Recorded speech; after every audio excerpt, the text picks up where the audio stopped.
내 증인이 되리라, 이런 제목으로 하나님의 말씀을 전하도록 하겠습니다. 예수님께서는 이제 승천을 앞두시고 제자들에게 나를 대신해서 성령께서 너희에게 오실 것이라는 이런 예언을 하고 계셨습니다.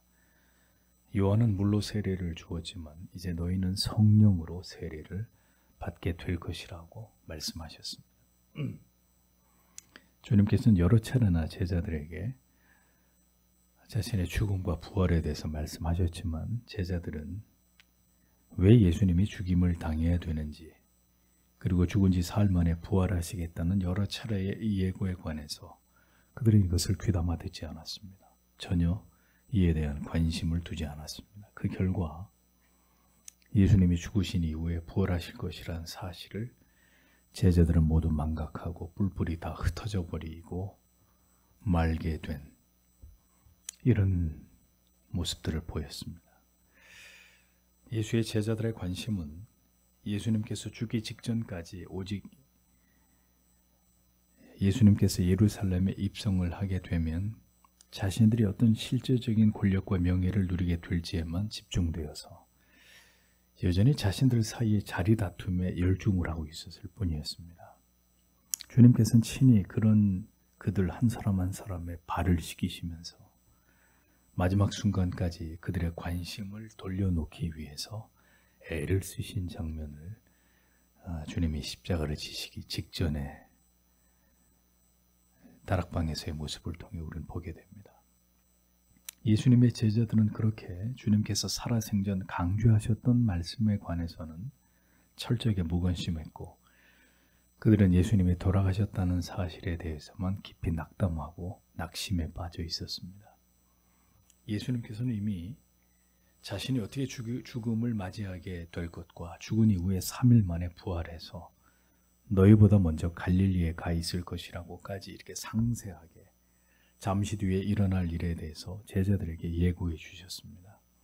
제자들이 만일 예수님이 하신 그 말씀의 의미가 무엇인지를 알았더라면 제자들은 그렇게 낙심하고 의기소침하고 있을 이유가 전혀 없었을 것입니다. 예수님께서 죽으심으로 모든 죄의 문제가 해결되었고 그렇게 죽으신 예수께서 3일 만에 다시 살아나신다는 사실은 전무후무한 가장 위대한 역사적인 사건으로 기록될 영광스러운 일임에도 불구하고 부활하신 주님을 맞이하기 위해서 예수님의 무덤 입구에 도열에 있어야 될 제자들은 모두 다 시리에 빠져서 그들은 각자의 삶으로 돌아가 있었던 이런 상황이었습니다. 그럼에도 불구하고 예수님은 낙심 가운데 있었던 제자들에게 가장 먼저 다시 찾아오십니다. 주님께서 하셨던 말씀대로 죽으시고 다시 부활하신 이후에 제자들을 다시 회복시키시면서 그리고 주님이 하신 말씀이 너희는 성령을 받아 이제 내가 너희에게 지금껏 가르친 모든 생명의 진리를 온 세상 가운데 증거해야 될 것이다 라고 말씀하고 계셨던 것입니다. 오늘 우리가 하나님을 사랑하고 예수를 우리의 구주로 믿고 있다고는 하지만 우리는 이러한 제자들의 모습을 통해서 우리 자신의 신앙과 삶을 되돌아볼 필요가 있습니다. 오늘의 본문은 예수의 제자들을 통해서 우리 인간이라는 존재들이 얼마나 변화되기 어려운 고집스럽고 미련한 존재인지를 그대로 드러내 보여주는 말씀입니다. 너희가 이제 몇 날이 못 되어 성령으로 세례를 받게 될 것이라는 주님의 말씀에 대한 제자들의 반응을 보십시오. 주님은 이 이야기를 예수님께로부터 듣고 제자들은 이 사실에 흥분했을까요? 이제껏 우리는 하나님의 아들을 모시는 영광을 누렸는데 자 그러면 이제 주님께서 승천하시면서 우리에게 임하게 되실 성령은 과연 어떤 분이실까? 제자들은 당연히 이에 관해서 깊은 관심과 설레는 마음으로 거룩한 호기심을 가지고 예수님께 성령 하나님에 관해서 더 자세한 말씀을 듣기를 원했어야 했습니다. 그런데 다음의 구절은 예수의 제자들의 이 변할 줄 모르는 권력과 그들의 꿈꾸었던 새로운 세상에 대한 미련스러운 고집과 집착이 고스란히 묻어나고 있는 것을 우리에게 보여줍니다. 6절 말씀에 저희가 모였을 때 예수께 묻자와 가로되 주께서 이스라엘 나라를 회복하심이 이때니까 하니 이렇게 기록이 되어 있습니다. 성령으로 세례를 받게 될 것이라는 주님의 말씀에 제자들이 예수님께 던진 질문을 보십시오. 그들은 여전히 이스라엘의 정치적 회복, 즉 주님이 이 땅을 다스리고 통치하시겠다는 의미를 영적인 것이 아닌 현세적이고 현재적인 현실적으로만 이것을 이해하고 그들은 여전히 이것에 대해서만 갈망하고 있었다는 사실을 보여주고 있습니다. 그러니까 그들의 관심은 여전히 예수로 말미암아 그들이 누리게 될 로마의 압제에서의 해방과 나아가서 그들이 모셨던 유대인의 왕, 지금 부활하셔서 그들 앞에 계신 예수님께로부터 말미암은 그들의 출세의 때에 관해서 그들은 부활하신 예수님을 붙들고도 여전히 이것에 대해서 논하고 있었다는 겁니다. 예수님은 이제 성령을 너희에게 보내줄 것이다. 너희가 이제 성령으로 세례를 받는다. 이 말씀을 하고 있는데 제자들은 엉뚱한 질문을 예수님께 하고 있었습니다. 그러니 보십시오. 죄인들이 내세에 대해서 눈이 떠지고 그 영원한 나라에 대해서 확고한 소망을 갖게 되는 일이 이렇게도 쉽게 일어날 수 있는 일이 아니라는 사실을 우리는 제자들의 모습을 통해서 깨닫게 됩니다. 예수를 믿게 되었어도 천국에 들어가서 영생을 누리게 될 것이라는 기쁨보다는 이 땅에서 사는 동안에 예수를 믿음으로 하나님께 어떤 축복을 내가 받고 내가 이 땅에서 어떻게 살게 될지에 대해서만 여전히 절대 다수의 그리스도인들은 그것에 모든 관심을 가지고 있습니다. 자기들이 원하고 바라고 집착하는 가치에 대해서는 절대로 그것을 포기할 줄 모르는 존재들이 우리 인간들입니다. 정말 변하지 않는 제자들의 이런 어리석은 모습을 보면서 여러분은 뭘 느끼십니까? 이것이 바로 오늘 예수의 뒤를 따라가고 있는 우리들의 모습일 수 있다. 예수님은 너희가 이제 성령을 받아야 된다. 이걸 말씀하시는데 언제 하나님의 나라가 임합니까? 주님이 말씀하신 때가 이때입니까? 아직도 이 미련을 버리지 못하고 그들은 예수님께 이러한 반응을 보이고 있었습니다. 묻자와 라고 번역된 헬라어 에로톤이라는 동사의 시제가 미완료형입니다. 그러니까 예수님께 단 한 번만 질문을 한 게 아니라 집요하게 계속해서 예수님께 반복해서 질문을 하고 있었다는 것입니다. 이스라엘의 나라가 언제 회복됩니까, 주님? 언제 이 로마로부터 우리가 자유를 얻고 우리는 예수님 때문에 한 자리를 얻게 되겠습니까? 도대체 언제입니까? 네. 언제쯤 제 사업이 대박이 나겠습니까? 언제쯤 이 지긋지긋한 문제에서 좀 벗어날까요, 주님? 승진과 취업이 이루어질 때가, 내가 집을 장만하게 될 때가 주님 지금입니까? 오늘도 집요하게 우리가 하나님께 물으면서 관심을 갖고 집착하는 내용들이 무엇인지를 보시란 말입니다. 주님은 이제 너희에게 성령이 임하게 되실 것이고 그렇게 되면 마침내 내가 너희에게 분부한 그 위대한 사명이 이제 너희를 통해서 펼쳐지게 될 것이다. 이것을 제자들에게 힘주어서 말씀하고 계시는 이 시점에서 제자들은 어쩌면 그렇게 하나도 달라진 것이 없는 그들의 세속적인 관심만을 예수님께 집요하게 묻고 또 묻고 또 묻고 있었던 이런 모습을 본문은 우리들에게 보여주고 있는 것입니다.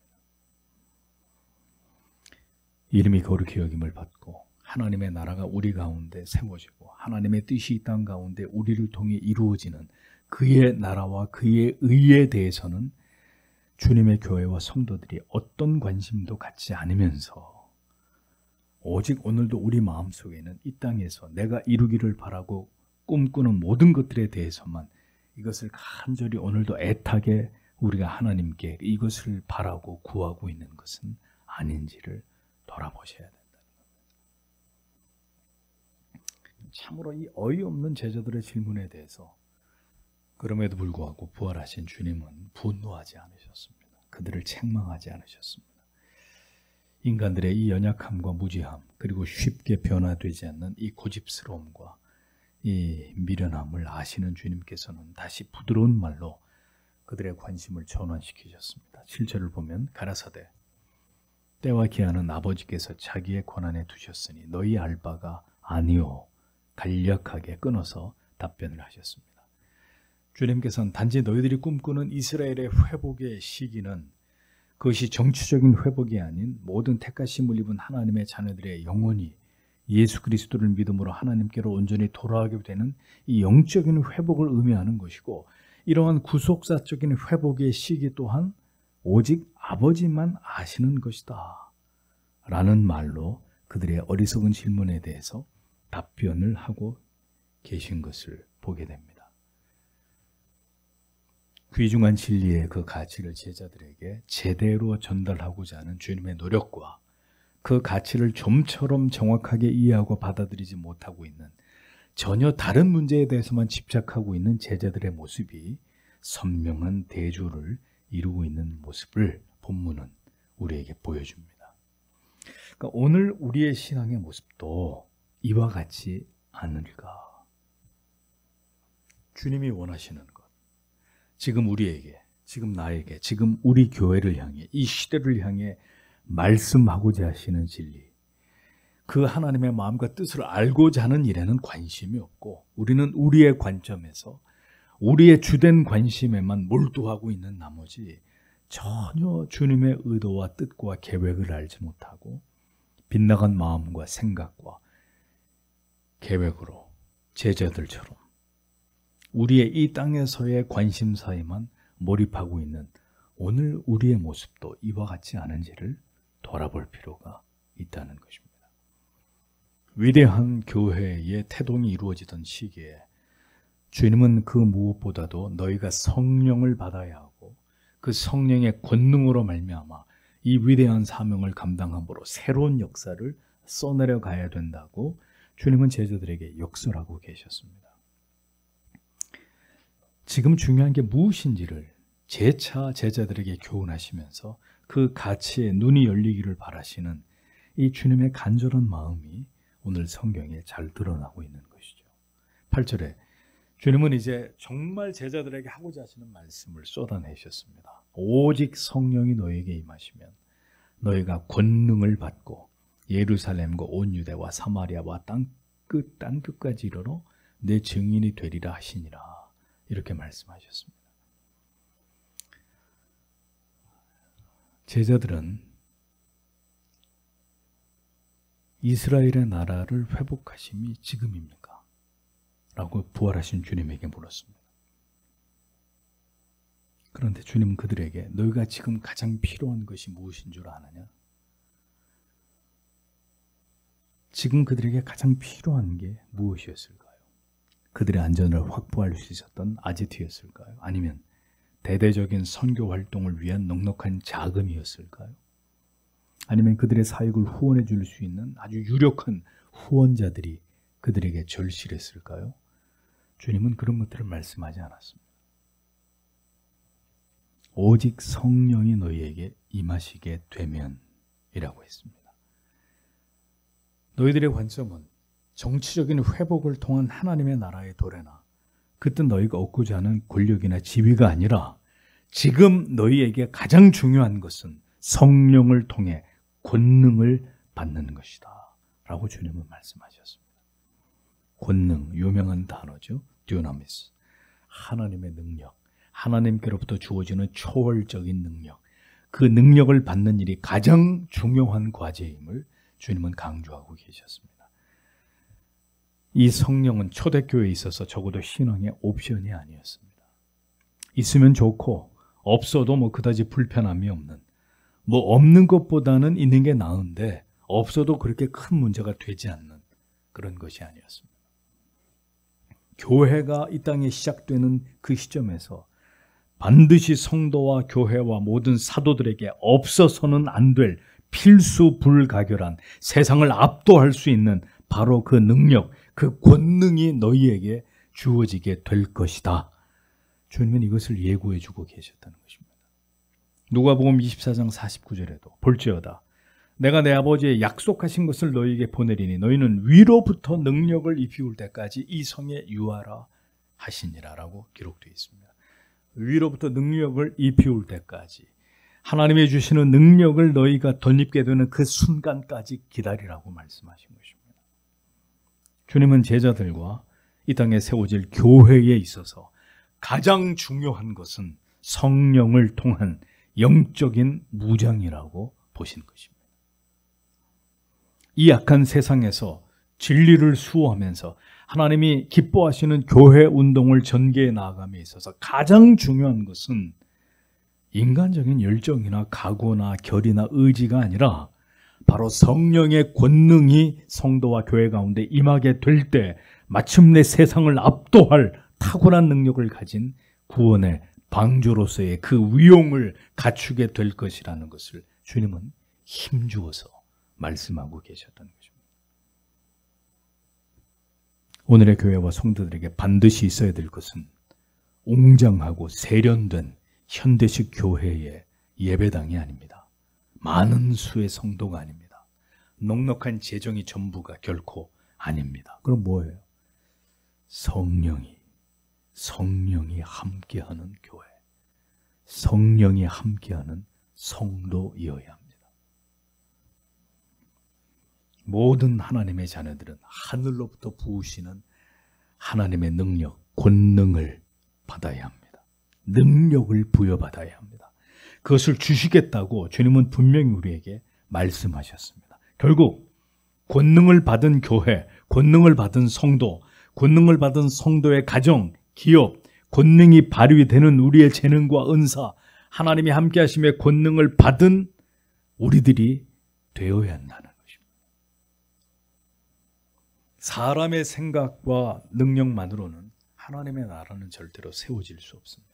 교회는 사람의 노력과 방법으로 세워지는 것이 아닙니다. 물론 탁월한 수완과 막대한 재정과 아주 기가 막힌 세련된 프로그램이나 첨단의 시설이나 교회의 화려한 어떤 외형이나 뛰어난 교회 음악의 어떤 수준이나 이런 것들이 사람들을 많이 불러 모을 수 있는 좋은 수단은 될 수 있을지 모르겠습니다.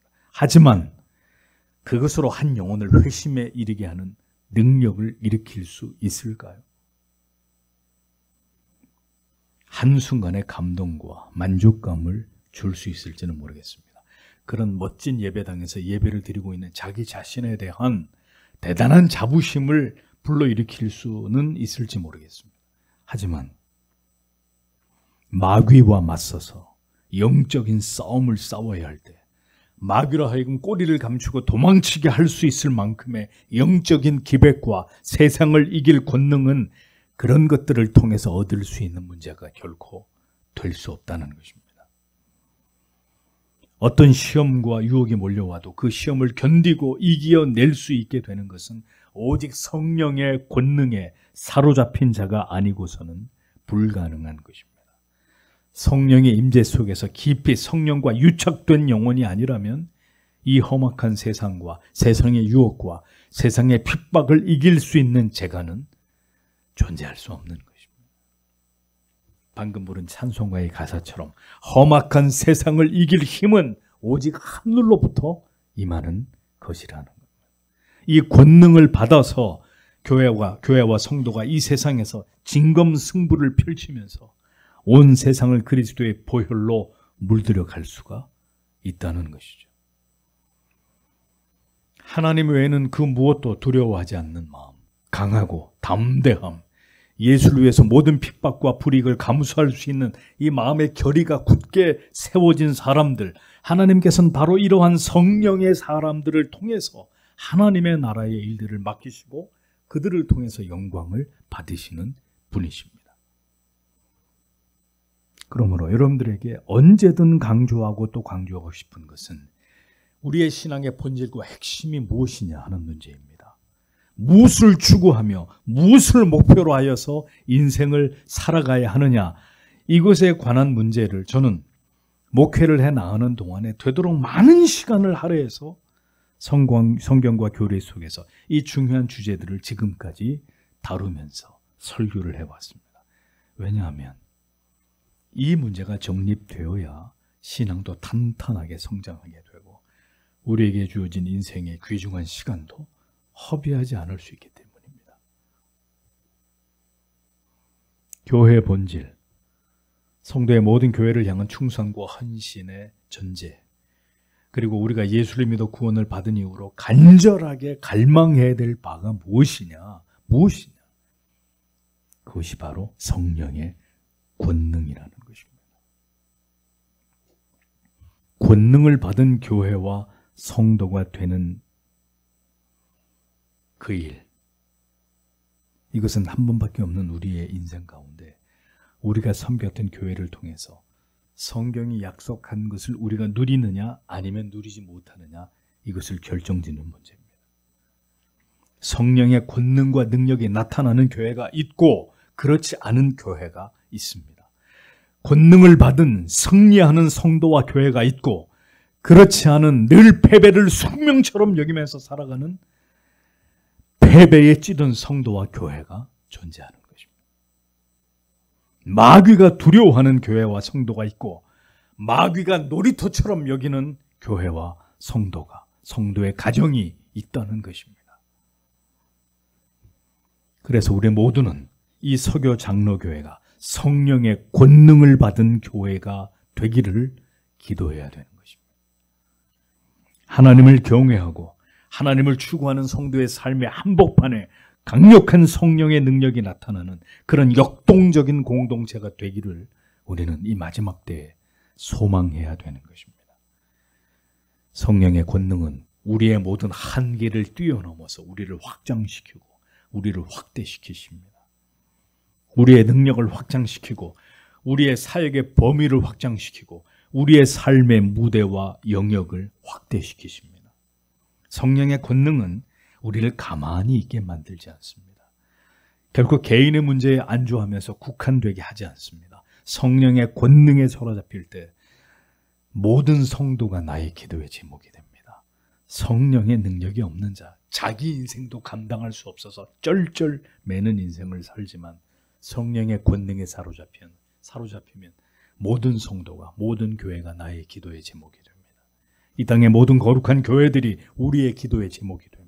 이 나라가, 그리고 이 시대가 우리의 간절한 기도의 제목이 되는 것입니다. 존 녹스처럼 스코틀랜드를 나에게 달라고 하는 이런 기도가 성령의 권능을 받은 성도의 입에서 터져나오게 되는 것입니다.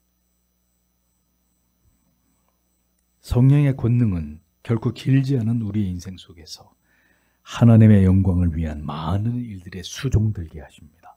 나의 힘으로 할 수 없는 일들이 성령에 사로잡히면 가능해집니다. 언제나 나는 못해요. 나는 부족해요. 내 인생은 그렇게 대단하지 않아요. 우리 교회는 하나님 할 수 없어요. 우리 능력으로는 부족해요. 이런 말들이 성령의 권능을 받으면 다 소멸되어 버립니다. 내 능력에 맞는 일을 구하는 것이 아니라 내게 맡겨진 일을 감당할 능력을 하나님께 구하는 인생으로 하나님 앞에서 살아가게 됩니다. 누가? 성령의 권능을 받은 자가. 그러므로 우리는 오늘도 기도해야 합니다. 하나님, 우리에게 성령의 권능을, 성령의 충만함을 우리에게 부어주옵소서. 그리하시면 주님, 내 가정과 내가 있는 곳에서 그리스도의 사랑을, 복음을 전하는 통로가 되겠습니다. 우리의 기도의 세계가 이렇게 넓혀지는 역사가 일어나게 되는 것입니다. 이런 것은 인간적인 계몽으로 되는 것이 아닙니다. 성령 받지 않으면 자기 자신도 변화시키지 못합니다. 자기 자신도 변화시키지 못하는 자들이 맨날 교회 가면 한국과 아시아와 세계를 복음화시켜달라고 무슨 쓸데없는 표가 슬로건 같은 이런 말들을 하는지 몰라요. 성령 안 받아서 그 자신도 변화되지 않는 사람들이 공허한 구호가 될 뿐입니다. 하나님께서는 오늘도 이를 이루기 위한 투철한 복음적 삶과 그리고 성령의 권능을 사모하는 순수한 열정, 구하되 나를 위하여 구함이 아니라 하나님의 나라를 위해서, 그 나라의 확장을 위해서, 하나님의 나라와 영토의 정벌을 위해서 기도하는 그런 성도의 기도를 찾고 계십니다. 신자는 곧 증인입니다. 증인. 이 멋있는 말들을 이단들이 뺏어가가지고 사용하고 있는 것이 너무나 불쾌한데 우리는 모두 증인입니다.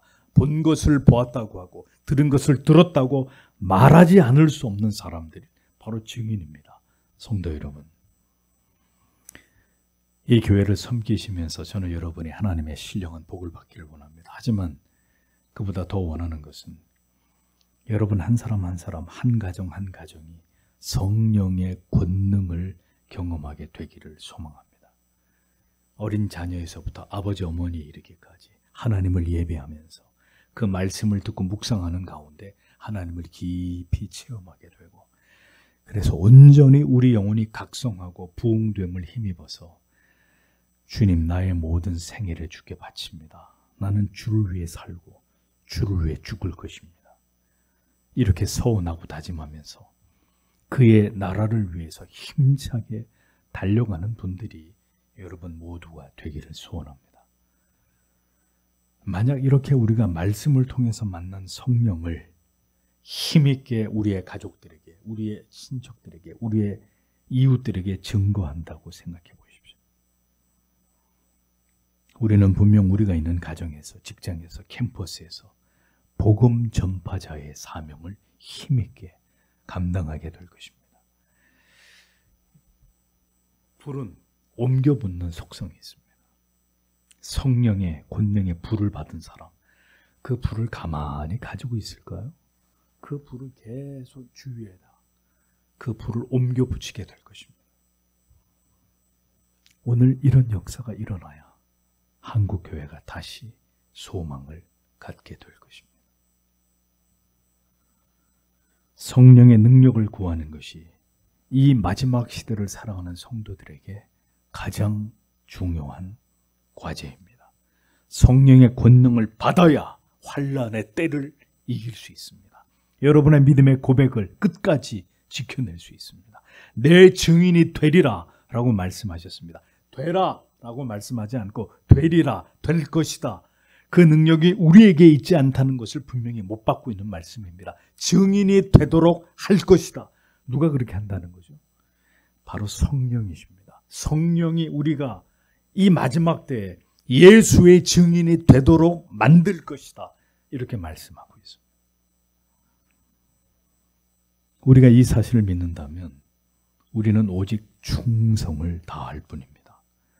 또 그렇게 하실 이가 성령이시기에 반드시 성령의 권능을 힘입지 않으면 안 된다는 것을 우리는 분명히 알아야 합니다. 뒤집어 말하면 우리의 힘만으로는 절대로 끝까지 예수의 증인이 될 수 없다는 것을 뜻하는 것입니다. 또 이것은 점진적으로 되어지는 일입니다. 예루살렘과 온 유대와 사마리아와 땅 끝까지 이르러 내 증인이 되리라 라고 말씀했습니다. 가장 가까운 곳에서부터 가장 먼 곳에 이르기까지 이것이 확대되어 나갈 것이라는 이야기입니다. 저는 서교장로교회가 성령으로 충만한 성령의 권능을 받은 위대한 증인들이 계속해서 일어나는 거룩한 영혼의 재생공장, 성령의 권능의 충전소가 되기를 기도합니다. 그래서 인생의 벼랑 끝에 서 있었던 자들이, 영적으로 기진맥진한 자들이, 온갖 신앙에 대한 회의론적인 나약한 마음을 가졌던 자들이 이곳에서 성경의 진리를 통해서 하나님을 만나고 권능을 체험하고 그의 생애가 송두리째 뒤바뀌는 이런 성령의 역사가 줄기차게 일어나는 그런 역동적인 초대교회 공동체의 모습을 복원하는 그런 교회가 되기를 기도합니다. 우리는 이미 성령을 받았기 때문에 하나님의 자녀가 되었습니다. 그렇다면 우리에게 필요한 것은 무엇일까요? 이제 성령으로, 하나님의 말씀으로 더 충만하여지고 우리의 신명이 더 확고해지는 것입니다. 맞는지 틀리는지를 아직도 의심하거나 갈 것인지 말 것인지 아직도 이것을 고민하고 있으면 안 됩니다. 시편 57편 7절의 말씀처럼 내 마음이 확정되고 확정되었사오니, 우리의 마음이 확정된 가운데 이제는 이 시대 앞에 성령의 권능으로 진리를 수호하면서 신앙의 고백을 굳게 지키고자 하는 이 사명을 우리는 감당해 나가야 합니다. 모든 성도는 이 마지막 때 성령을 통해서 반드시 회심을 해야 합니다. 교회는 반드시 성령이 일하시기에 최적의 상태가 되어야 합니다. 이는 하나님을 경외하고 말씀이 흥왕하고 기도가 열렬하고 모든 성도가 한 마음으로 순종하는 교회의 모습을 가리킵니다. 그런 교회는 역사 속에서 가문치워질 수가 없습니다. 마지막 때의 복음과 진리를 위해서 쓰임받지 않을 수가 없습니다. 하나님께서는 그 교회를 통해서 유대와 사마리아와 땅끝까지를 구획으로 정하셔서 그 교회와 성도와 함께하고 계시는 하나님을 세상 끝까지 드러내고 싶어 하시는 분이십니다. 서교장로교에서 타오르고 있는 진리의 불, 성령의 불꽃이 이 시대를 살아가는 모든 구원받기로 예정된 택자들에게 비춰지기를 소망합니다. 그들은 절대 다수가 아닐 것입니다. 그럼에도 불구하고 어두운 밤바다를 비추는 등대처럼 안전한 항구로 그들을 인도하는 진리의 불빛이 되기를 기도합니다. 어두운 밤바다에는 조명가게 같은 대낮같이 환한 수백 개의 불빛이 필요한 것이 아닙니다. 오직 하나의 먼 바다까지 비추는 강력한 불빛을 가진 단 하나의 등대만 있으면 족한 것입니다. 그 하나의 불빛을 보고 밤바다의 길을 찾는 수많은 배들이 안전하게 항해를 할 수 있기 때문입니다.